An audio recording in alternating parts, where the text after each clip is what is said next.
रोजच्याच प्रमाणे आज पण लवकरच उठले होते. आता लवकर उठले म्हणजे ऑर्डरला जायचं असणार, म्हणूनच लवकर उठले होते. तसं मला थोडं उशिराच ऑर्डरला जायचं होतं, पण ह्यांना मात्र लवकरच जायचं होतं.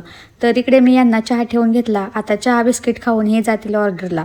तर इकडे माझा ऑर्डरला जायचं टाईम झाला. मी पण माझं आवरलं आणि घरी माझी ही फ्रेंड किरण पण आली होती. तिलाच घेऊन जाणार होते. आज आम्हाला दोघींना घ्यायलाच बोलवलं होतं, का तर आज माझ्याकडे स्कूटीच नव्हती. तर इथे आलो लोकेशनला. लोकेशन काही लांब नव्हतं, श्रीगोंद्यामध्येच होतं.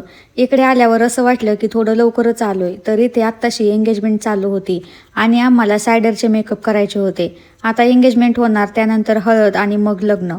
मेकअप करून झाले आणि इकडे नवरा नवरीची मस्त अशी बसून एंट्री झाली. लग्न लागल्यावर हे अशा प्रकारे हार घालण्याची पद्धत कोणी काढली काय माहीत. असो, तो क्षण पण खूप आनंदाचा असतो आणि हा क्षण परत लाईफमध्ये कधीच येत नाही. आता चालेल घरी. आज काय मला यायला गाडीच नव्हती, तर माझ्या फ्रेंडचेच पप्पा आले होते मला घरी सोडवायला.